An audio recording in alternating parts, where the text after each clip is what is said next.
Mr. Larson is recognized. Thank you, Ms. Moore. And let me say,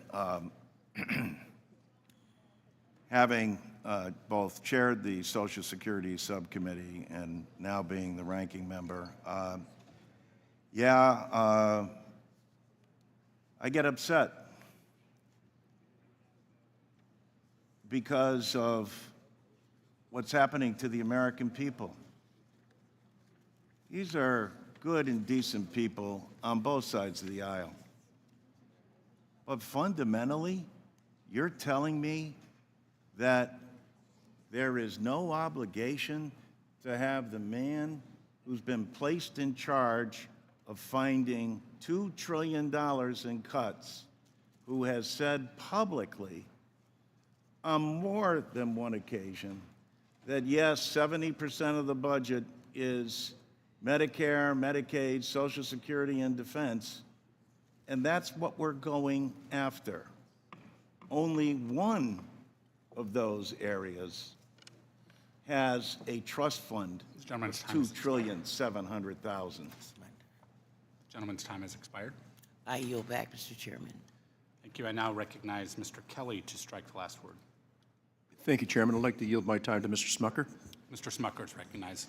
Just like to make a point in regards to access to taxpayer information. I would assume that every employee of the IRS has access to taxpayer information.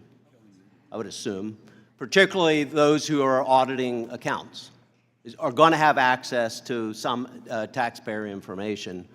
And I just want to remind folks listening that the Democrats just last year were advocating to hire tens of thousands more, maybe as many as 80,000 additional auditors, or at least people in the IRS, all of who have had access to taxpayer information. We're talking maybe 100 people here who have potential access to taxpayer information. Will the gentleman yield?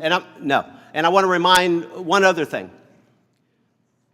There was a leak of taxpayer information, a massive leak. And we're learning that may have been 450,000 taxpayers' information or more.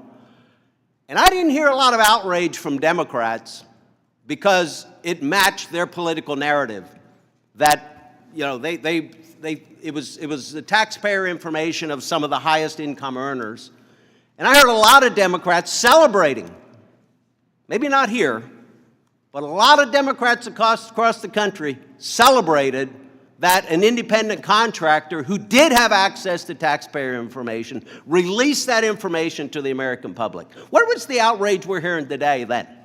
Where was the outrage then? I yield back. Thank you. Gentleman yields back. Mr. Boyle is recognized to strike the last word.